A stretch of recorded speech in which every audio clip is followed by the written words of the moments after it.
Olá pessoal, vamos fazer então um Tesouro Talks aí com algumas perguntas de vocês. Lembrando que não as perguntas que a gente aborda às 18 horas são diferentes. Então eu conto com a sua audiência lá no videozinho das 18 horas, que também tem material muito interessante, uma resposta rápida, mais prática para o dia a dia, certo? O Diego pergunta: isso do Tesouro IPCA 25, não, 35, tá? O que eu falei no vídeo do Tesouro Selic foi o 35.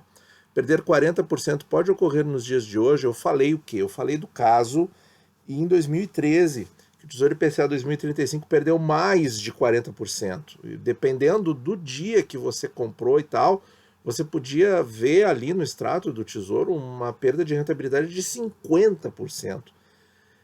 Pois tem uma grande posição nele, pois é minha aposentadoria, obrigado. Então, Diego, demais amigos do canal, fiquem tranquilos, tá? Fiquem tranquilos. Duas coisas para a gente ficar tranquilo com relação a isso.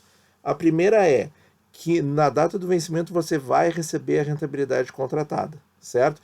Isso aconteceu com todos os títulos que já venceram. Todos os títulos que já venceram pagaram exatamente a rentabilidade contratada. Não tem por que a gente pensar outra coisa, certo? Por mais que tenha gente falando bobagem por aí.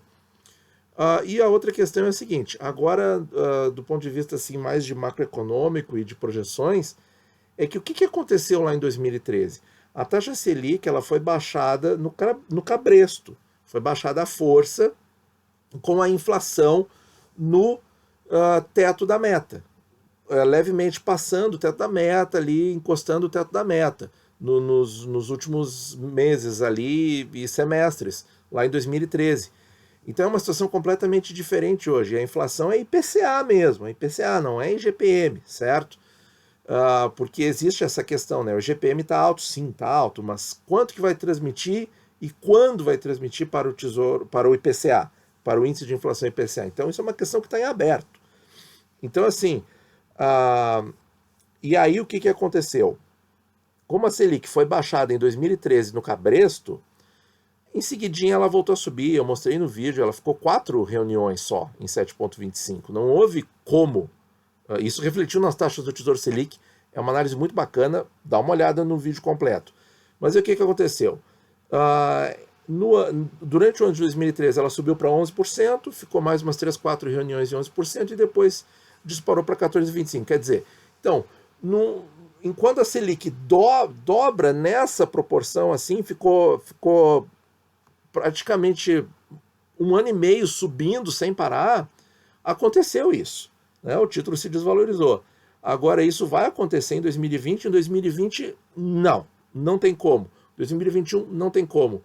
Depois de 2021 eu também acho que não tem como, porque as taxas de juros no mundo são muito baixas e para a inflação voltar no Brasil tem que haver muita pressão, muito desequilíbrio na oferta, demanda, consumo, e a gente está vendo que esses fatores da economia, esses desequilíbrios de oferta, de oferta e demanda e oferta, ah, a gente vê que a equipe econômica está sempre atenta a isso e tentando ajustar para não deixar desequilibrar demais. Então, realmente, eu não acredito. Não, olha, não tem menor, nem o Boletim Focus acha que a inflação vai ter uma disparada e, por conseguinte, a taxa Selic ter que fazer esse acompanhamento depois, né? Porque a subida para 14,25 da Selic entre 2013 e 2014, o pessoal foi para conter a inflação, tá? A gente tem que lembrar o porquê que aconteceu isso aqui, tá? Lá naquele ano. Então é uma época que eu estava investindo, eu vi tudo isso acontecer e tal, e o que eu fiz? Eu também tinha IPCA 35 e ainda tenho. Eu fiquei quieto, não fiz nada, eu assisti a rentabilidade cair, os meus preços unitários caírem todos, depois eu assisti recuperar e assisti dar lucro, assisti dar ganho na marcação a mercado ao longo de 2019 inteiro, e eu estou na paz. O Nelson pergunta para a gente: um título IPCA 24 comprado a 5%, digamos que você comprou em 2018, 2019, que esteja rendendo hoje IPCA mais 10, o extrato do Tesouro dá essa informação. Manterá esse rendimento até 2024, embora já fora de negociação, ou reduzirá os rendimentos até 5% no momento do vencimento? Não, ele vai paulatinamente reduzindo até se encaixar no VNA e valer um título que você tenha comprado, um exato, valer um VNA exato. Então vai caindo sim. Mas a questão é, se você resgatar o título agora, e eu tenho um vídeo sobre isso, de meia hora, se você resgatar agora, para você conseguir empatar com a rentabilidade futura que você já tem contratada, você necessariamente vai ter que conseguir uma taxa mais alta agora. E isso eu mostrei num vídeo de meia hora, eu vou deixar o link na descrição. Então, não compensa, certo? A não ser que você vá usar o dinheiro para um objetivo específico. Não, eu vou fazer tal coisa, eu vou reformar minha casa. Bom, aí é outra questão, não se discute. Tá? Mas quanto sim, o rendimento tende a se normalizar ao longo do tempo. Assim como uma alta na taxa, que faz um prejuízo na marcação do mercado, esse prejuízo o tempo dilui, o lucro exacerbado na marcação do mercado, o tempo também dilui, certo? Mas veja só, que coisa interessante. Mas isso, para você ter realmente o lucro na marcação a mercado, por exemplo, ser acima do que você vai receber ficando até o final, isso não acontece, certo? Que é a pergunta que me fizeram, que motivou esse vídeo que eu citei antes. Então, assim, tem que pensar com carinho. Eu acho que a única alternativa, assim, é se você tem um objetivo específico. Não, eu estava, por exemplo, economizando para trocar de carro. E com o ganho na marcação a mercado, eu atingi o valor que eu queria antes da data programada. Então, esse é um exemplo de que valeria a pena sair, tá? Mas não é recomendação, tá? Isso aí você tem que pensar, e todo investidor, isso aí é bom a gente não esquecer, cada investidor é responsável pelas suas decisões, né, pessoal? Muito bem. O Luciano pergunta pra gente, quem comprou um pré-fixado com taxa de 9% ao ano, ela se mantém até o vencimento? Sim, você comprou a taxa ali, a taxa do papel, no momento da negociação é aquela taxa até o vencimento. O que muda são os ganhos ou prejuízos eventuais na marcação a mercado. Mas você não é obrigado a sair. Isso muda. Mas a taxa que você contratou 9% ao ano fica até o vencimento.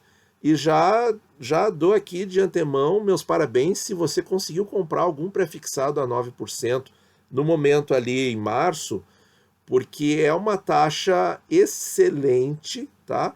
E é uma taxa para olhar a crise de cima, certo? Mesmo que nós estejamos aí vendo mais um estresse do mercado financeiro por agora, com essa taxa aí, você vai estar olhando de cima, porque dificilmente a taxa do prefixado vai voltar para 9%. Dificilmente. E se voltar, olha, até eu vou comprar, viu? Muito bem, o Marcos Campos, obrigado pelo conteúdo. É Natão meu nome, tá? Não é Alain. Tem IPCA 24 desde 2017, legal, com uma taxa de 5,5%. Ulala! Muito boa a taxa, que maravilha. Tem dado lucro da marcação a mercado e te pergunto, qual seria a melhor hora de sair? Pois se eu levar até o fim, terei perdas nos rendimentos que hoje estão na faixa de 11% ao ano. É que assim, ó, é aquela história, é exatamente a mesma pergunta anterior. O ganho na marcação a mercado, pessoal, é ilusório, tá? É ilusório no sentido seguinte, comparando com o que a pessoa vai ter no fim do investimento. Se a pessoa vai ter X reais no investimento, eu realizar um ganho na marcação do mercado, eu estou abrindo mão para ter uma gordurinha a mais agora, que é os 11%. Então, assim, não existe hora certa de sair. A resposta formal disso é no vencimento, porque você vai ter o todo. E se você retirar agora, você não tem, você vai ter que achar um investimento com uma rentabilidade maior do que você contratou para você conseguir equiparar o valor final lá em 15 de agosto de 2024. Mas o que eu costumo dizer? Eu tenho um vídeo aqui no canal, uma playlist sobre resgate na marcação do mercado, faça certo, em que ali eu mostro que um parâmetro bom para isso é a taxa Selic. Quando o seu tesouro IPCA ou prefixado estiver rendendo menos do que a taxa Selic, pode ser um momento interessante de sair, mas tendo ciência de que você vai ter que buscar outro investimento para você chegar no valor final do vencimento. E outra questão também que a gente deve comparar é o seguinte: pô, 5,5 é uma taxa excelente. Vale a pena eu abrir mão, agora são menos de 4 anos para o vencimento, né? Agosto de 24, nós estamos em setembro de 2020, são 3 anos e 11 meses. Vale a pena eu abrir mão de inflação mais 5,5% por 3 anos e 11 meses? Essa é uma pergunta que também tem que ser feita, né? Porque esse IPCA mais 11 é um pouco misleading, como diriam os americanos, tá? O Edilson Xavier: tem um bom dinheiro investido no IPCA 35,45 com uma taxa acima de 4%. Parabéns, Edilson. Taxa boa, tá? Já vou me antecipar aqui. Eu não vendo. Eu não vendo. Cada um faz o que quer, mas eu não vendo. A pergunta é: o que faz quando essas taxas voltarem a 3? Olha, eu não sei. Como é? Assim, pessoal, a gente não sabe, né, a situação pessoal, financeira de cada um. O que eu posso dizer assim, ó, se as taxas tiverem uma queda forte, o que não está sendo vislumbrado por curto prazo, tá? Isso aí tem que ficar bem claro. O que eu posso dizer é o seguinte: pô, a pessoa comprou uma taxa superior a 4%. Pô, agora eu vou comprar 3%, vai estragar minha média. Compre menos, é uma alternativa, ou compre papéis de curto prazo, esperando uma alta dos papéis longos, para daí resgatar o curto e comprar o longo. Isso é outra coisa que dá para fazer. Não é recomendação, você tem que estudar aí o seu caso. Mas devo abrir uma conta em outra corretora para fazer novos aportes e não estragar a média, pois pretendo continuar investindo. Olha, se pretende continuar investindo e resgatar só lá no fim, para aposentadoria mesmo, eu acho que não precisa fazer outra conta. O que o pessoal faz com essa história de outra conta, outra corretora? É para especular, né? Então, numa conta fica aqueles títulos que a pessoa pretende carregar até o fim, até a aposentadoria, e na outra conta, as compras, os investimentos em que ela é relativo, em que ela vai sair se der um ganho na marcação a mercado. Então, assim, ó, para você fazer isso, detalhe, eu não conheço a sua situação pessoal, tá? Mas assim, ó, mas para uma pessoa em geral, tá? Isso a gente pode dizer de público para uma pessoa em geral. Uma pessoa em geral tem taxas bem compradas, acima de 4%, em tesouros IPCAs longos, e se a taxa cair forte, vai continuar comprando porque o objetivo dela é a aposentadoria. Tem por que se desfazer dos papéis bem comprados antes? Não. Então, tem por que abrir outra conta se você não vai sair? Não. Então, Edilson, relax, take it easy, tá? Que tá muito bom o teu investimento. A Samara pergunta pra gente: estou achando difícil diversificar no tesouro, pois tenho 63 anos e prazos longos para mim, penso que não se aplicam. Vale a pena fazer aportes somente no IPCA 26? Vale, vale. As taxas, especialmente agora, que as taxas estão aí num patamar mais alto, vai trazer a roda vai girar mais ligeiro no tocante aos juros compostos, porque a taxa está maior, então seus juros compostos vão trabalhar melhor, e aí que tá. A nossa grande crítica, Samara, é o seguinte, ó, é fazer um aporte único num papel único num momento único. Então a pessoa, sei lá, tem uma quantia aí, e vou botar tudo no IPCA 45. Aí se comprometeu com uma taxa só, um papel só, um prazo só, e aí quando a taxa subir, essa pessoa vai entrar em pânico e vai vender o papel. Não é o caso do IPCA 26, porque o IPCA 26, mesmo que a taxa aumente bastante, e tem vídeos anteriores em que eu abordo isso, até um amigo aí perguntou se a taxa de 2,4 for para 3,5 às vésperas da eleição presidencial de 2022, eu mostrei ali que ainda assim ele vai ter ganho, certo? Então, é claro, vai ser um pouquinho menor do que a inflação, mas o ganho vai estar lá.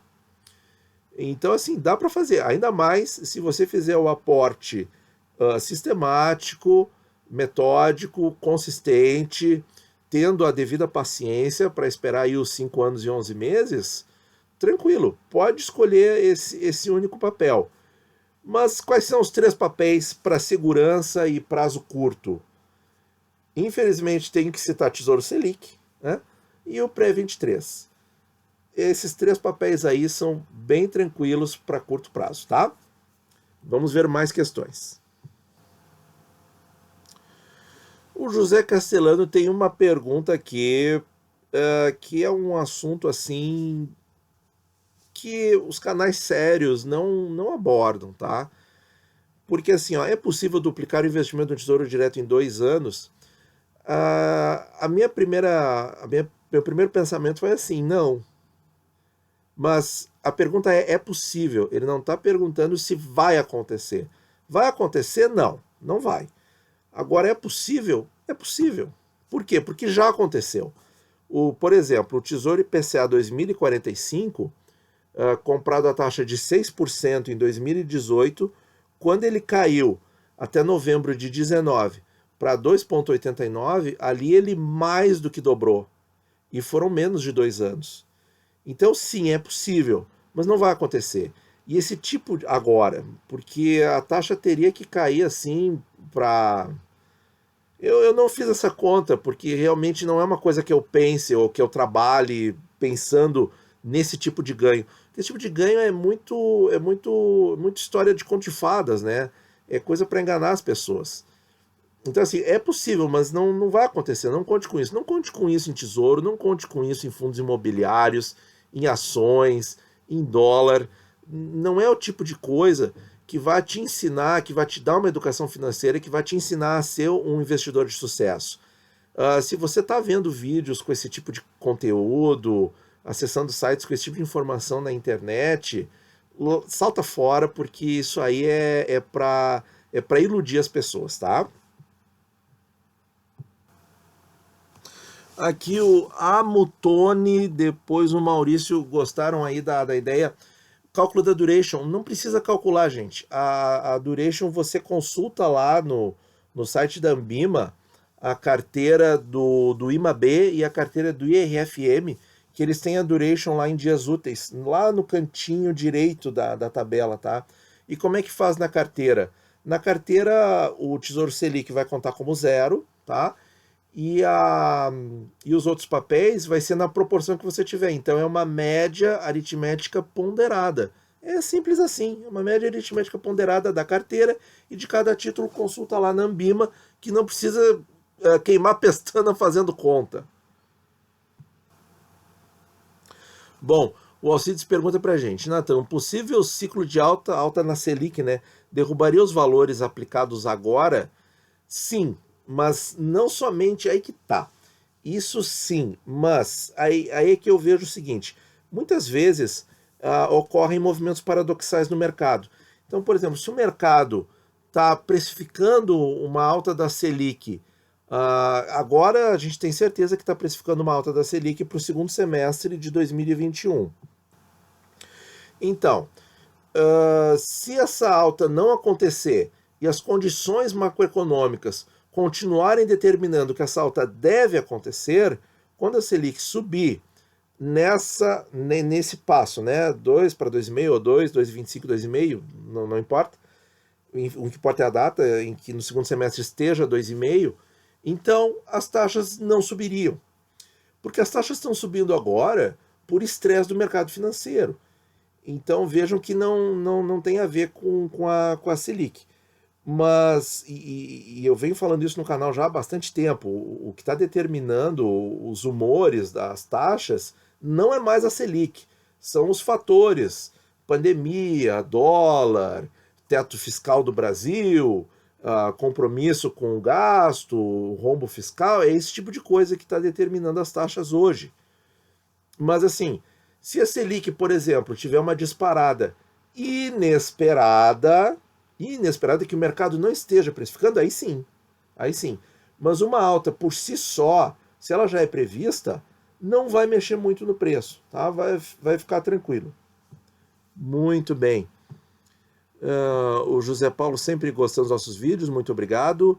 Rodrigo, irei aportar 3 mil mensal em torno de 5 anos. Qual é a dica? Algum título de tesouro ou CDBS, sendo que achei CDB em torno de 7% ao ano? Obrigado.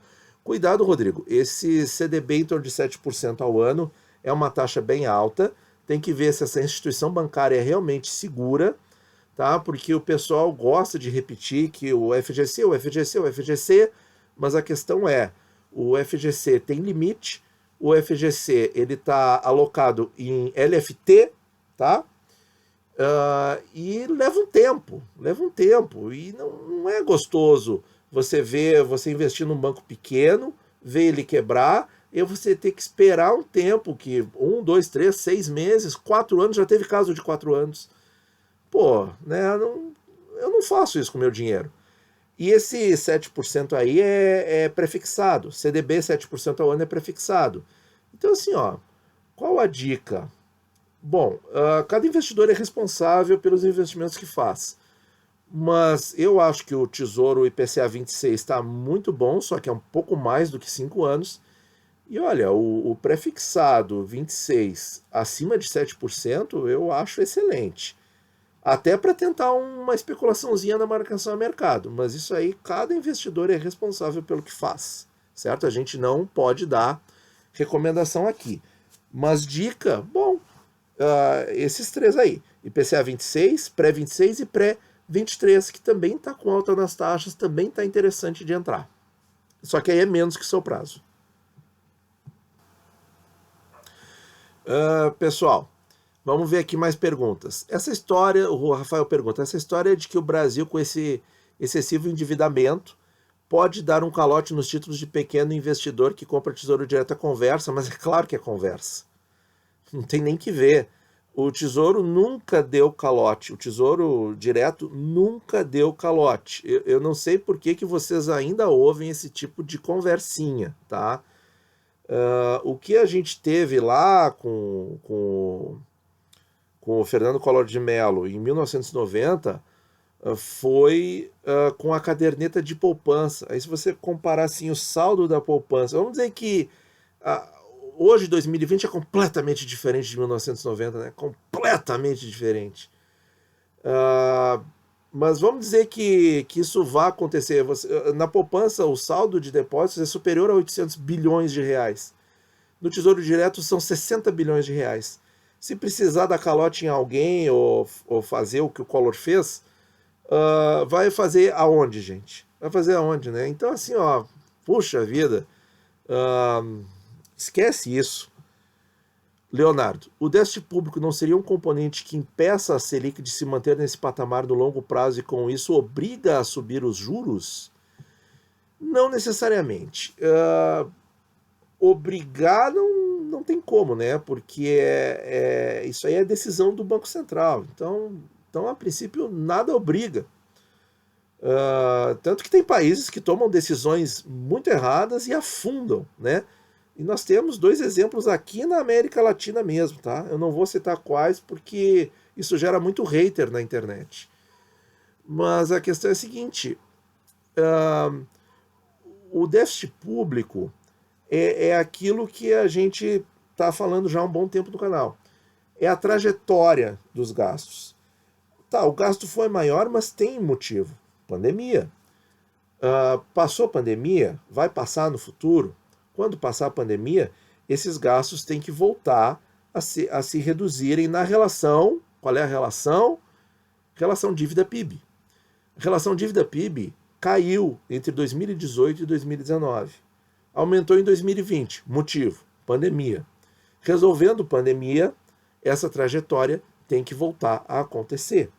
Essa é a questão. E aí a Selic é o que menos importa. O que importa é o governo brasileiro não estourar o teto de gastos. É isso que importa.